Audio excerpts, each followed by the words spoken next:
Umukit ang kasaysayan ng Alas Pilipinas Men's National Team kasunod ng pagkapanalo ng koponan sa bansang Egypt sa 2025 FIVB Volleyball Men's World Championships kahapon sa Pasay City.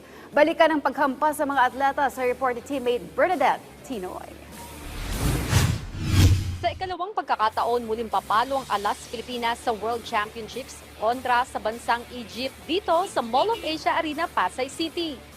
Unang set pa lang wala nang sinayang na panahon ng Alas Pilipinas at kinuha ang kalamangan 29-27 sa pagpapatuloy ng 2025 FIVB Volleyball Men's World Championships. Ngunit nakalasap din ang Egypt ng liderato sa second set 23-25. Sa bawat paghampas at pagpalo ni Brian Bagunas, Mark Espejo at Leo Ordiales, hiyawan ng mga manonood ang nangibabaw na nagresulta ng pagkapanalo ng bansa sa huling dalawang set 25-21 at 25-21. Dahil dito gumawa ng kasaysayan ng Alas Men na nakapagtala ng unang panalo sa World Meet at pataubi ng World number 21 na Egypt. Sa pagtatapos ng laro, nakakolekta si Basuka Bagunas ng 25 points habang 21 points naman ang hinataw ng young opposite spiker na si Ordiales.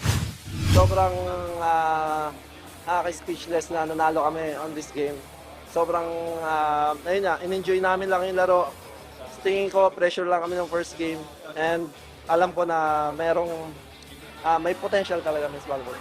Nandun yung moral namin. So tingin ko, syempre, di pa rin namin, di pa rin kami para magiging kumpiyansa. Nandun pa rin composure namin. And yun na, kailangan tuloy-tuloy lang yung focus sa game.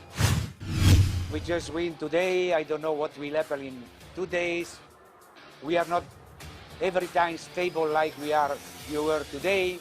So you have to understand, because now we beat Egypt and we are the best team in the world. No. We are the same team that before, that sometimes play very good and sometimes not very good. We have to get stable on this level to try to compete. Sobrang saya kasi syempre kahit first time natin sumali sa Men's World Championship, nakatatak na yun na nakakuha tayo ng panalo. Nag-reset lang, nag-mindset lang ulit ako kung anong gagawin ko. Parang binalik ko lang yung kung sarili ko, kung ano yung nilalaro ko past training camps na binalikan ko lang lahat. Sunod na makakaharap ng pambansang koponan ng bansang Iran na nasa rank number 14 ng FIVB rankings bukas September 18 sa ganap na 5:30 PM Manila time sa parehong lokasyon. Siyempre medyo short nga po ako sa attacking department, pero sinabi ko sa team na kailangan ko maging matibay sa receive talaga. Kasi kailangan ng team yung receiving. At happy ako na naging composed ako sa receiving department, sa depensa. Hindi man lang na-contribute sa points, pero I hope sa defensive na department na-approve na ako.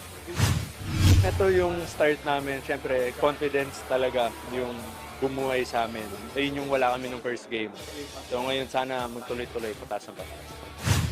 Bernadette Tinoy para sa Atletang Pilipino para sa Bagong Pilipinas.